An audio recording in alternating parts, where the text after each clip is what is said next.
Bonjour et bienvenue dans la météo du Bitcoin. Matinale, hein. Certains diraient qu'ils ont mal le matin. Euh, bon, on commence avec un début de semaine plutôt rouge. Hein, petit dump matinal, à voir un petit peu comment ça se passe au milieu de la journée.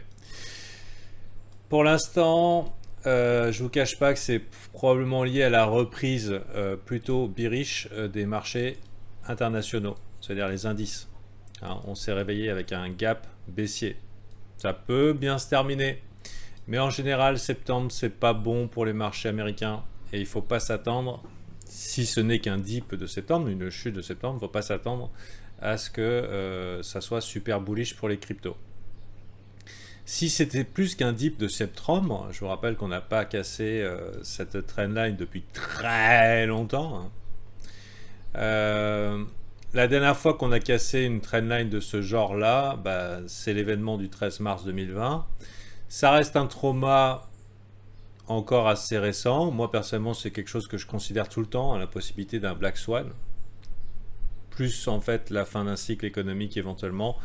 Et une probable récession, un test de réalité, disons, des marchés. Est-ce que c'est en septembre que ça arrive? Personnellement, j'en ai aucune idée. Mais qu'on ait une petite chute traditionnelle de septembre sur les marchés tradis de 10%, ça me paraîtrait pas étonnant. Hein, donc la question c'est, est-ce que c'est ça ou plus? Pendant que éventuellement ça chute, vous voyez ici le trou dans le volume profile, on a largement de la marge pour un vrai retracement. Si un jour il venait à arriver, bien sûr les traders d'actions ne sont pas du tout préparés. Hein, ceux qui ont, disons, même 20 ans de métier n'ont même pas connu de bear market. Hein, ça ne peut que monter, hein, c'est bien connu.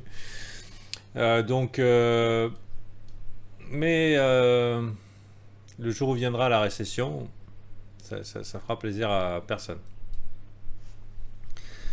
Tout simplement pour vous dire que on est obligé d'attendre le feu vert des actions. Hein.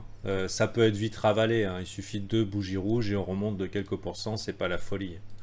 Hein, nous en crypto, remonter de 3%, ça nous impressionne pas. Mais c'est quand même lié à ça. Ça veut dire que le week-end, le Bitcoin a fait son truc de Bitcoin, donc un petit peu de volatilité, un peu de chop-chop. Et donc la question c'était, est-ce qu'après un vendredi rouge, on aurait un lundi rouge? C'est souvent le cas.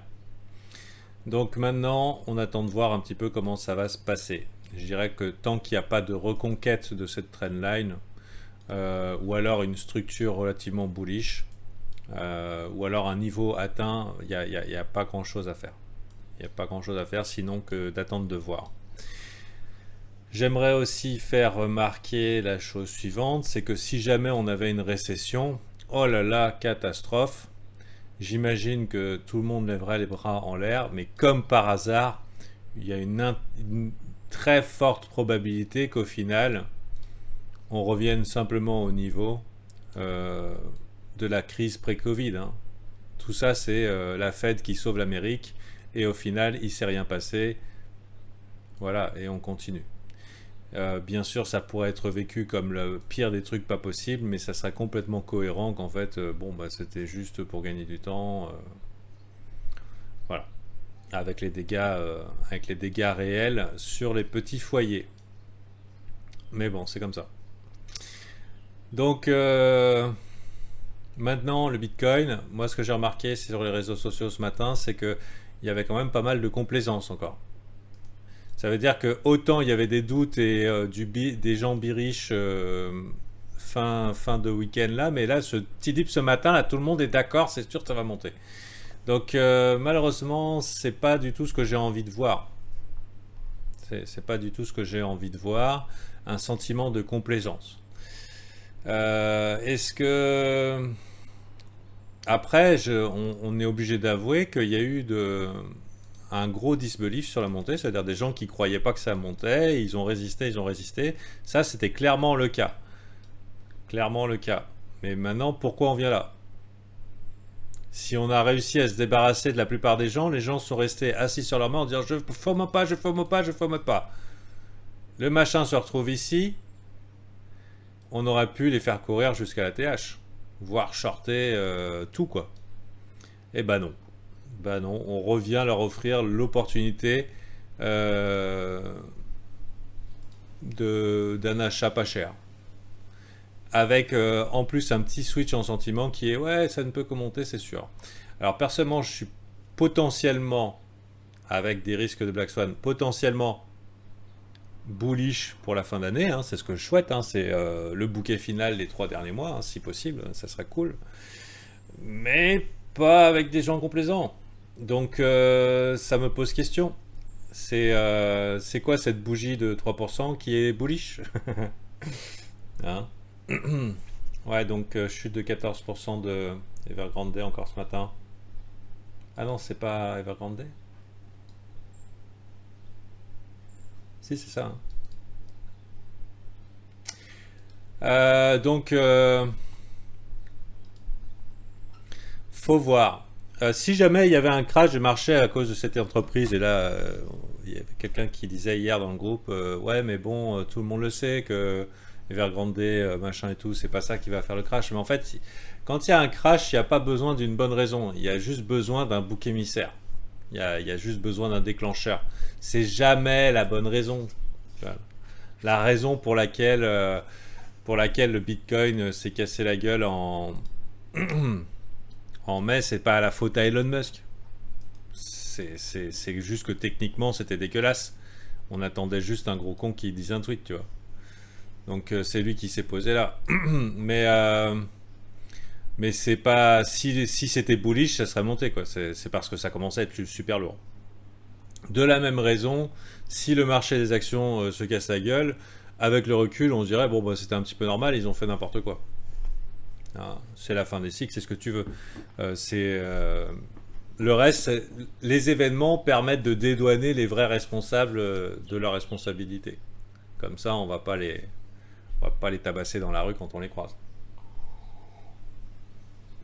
C'est pas de leur faute, c'est la faute au Covid. C'est pas de leur faute, c'est la faute aux Chinois, tu vois. Mais bon, en gros, c'est toujours la même chose. Hein, c'est acheter quand les gens ont peur et vendre quand ils sont euphoriques ou complaisants. Donc, potentielle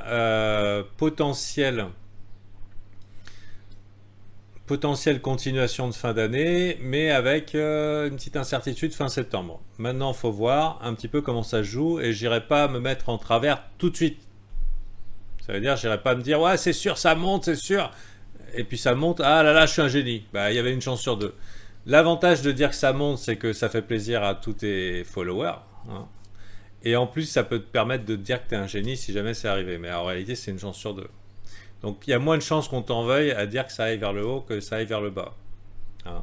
Si tu dis ça peut aller vers le bas, t'es un traître en fait. T'es un traître au culte du Bitcoin. Hein, c'est bien connu. Donc moi je pars du principe que faut être prêt à tout. Position de force. Si vous êtes vraiment bullish, il faut en avoir. C'est pas le moment de flancher. Si vous êtes bearish, vous allez faire quoi? Si vous êtes bearish, vous en avez pas. C'est tout. Donc si vous êtes bull, prenez-en. Si vous êtes bear, prenez-en. Et puis gérez votre risque. Maintenant, on a des stops relativement évidents ici. Je dirais qu'à l'approche, ça pourrait commencer à flipper. Parce que c'est vrai qu'il y a quand même une grosse marge là. Mais vu le sentiment quand même relativement complaisant, je pense... Si jamais il y avait un flash crash, quelque chose de bien méchant, hein, s'il y avait quelque chose de vraiment super méchant, je pense que j'irais taper dans les 35 000, 32 000. Voilà. Pourquoi? Parce que là, tu es sûr que les gens ils se chient dessus. C'est le scénario que tu te chies dessus, c'est japonais. Mais pour l'heure... On va pas compter ça, on va regarder ce que ça fait. Si jamais on accepte au-dessus, vous voyez ici, là maintenant, point de contrôle. Si on retourne s'installer au-dessus, là, moi ça va être Ishimoku 12 heures hein, qui va me donner le signal. Si on se réinstalle ici au-dessus et que ça se passe bien et qu'on tient le coup, bon bah je repasse boule, hein. C'est pas grave si j'ai pas acheté 3% moins cher. Mais pour l'heure, je dirais faites gaffe. Voilà. Et tant que le sentiment n'a pas switch vraiment méchamment du côté bearish, faut être d'autant plus prudent. D'autant plus prudent qu'on a quand même une faiblesse chez nos leaders. Quand je dis leaders, c'est ceux qui maintenaient les gens dans une certaine confiance. Et comme on voit, bof. Alors ETH, c'est horrible. ETH, là, il est horrible. Le W coincé dans un M, c'est une catastrophe. Ça ne veut pas dire que ça va pas repartir en W, mais c'est en général pas un chouette truc. Dollar index, qui est en train de nous faire des weekly W dans des weekly W suivis d'une tasse séance, donc à voir. Je dirais, je sais pas si à quel point c'est de la merde le dollar, mais en tout cas l'euro, faites attention. Hein. YOLO. Alors par le passé, un dollar qui traîne de vers le haut, qui soit en tendance haussière, c'est pas bon. Hein. Je rappelle que quand il a posé son bottom en 2018, c'est tout le bear market sur le Bitcoin. Idem ici. Hein. Donc voilà. Causalité, corrélation, j'en ai pas la moindre idée, mais dans tous les cas, c'est quand même quelque chose de laquelle il faut faire attention. Donc pour l'heure, prudence, parce qu'on est dans une zone...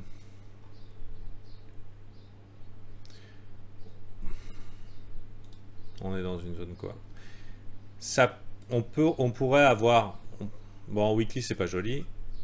En daily, on pourrait avoir un W qui se forme, et ça serait très bien. Hein, c'est tout ce qu'on demande.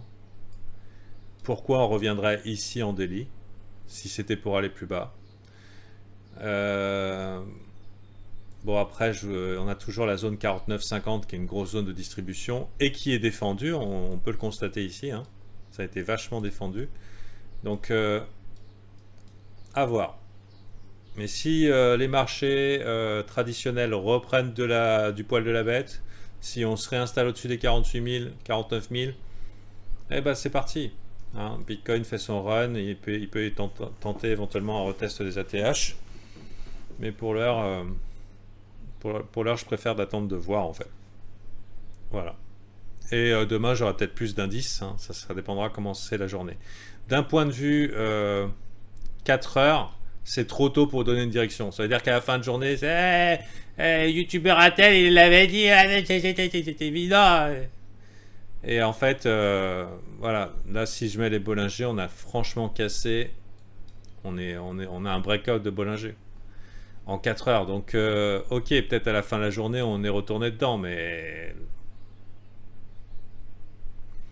c'est un petit indicateur que j'aime bien pour savoir s'il y a de la continuation dans l'air ou pas. Voilà. Allez, bonne journée à vous.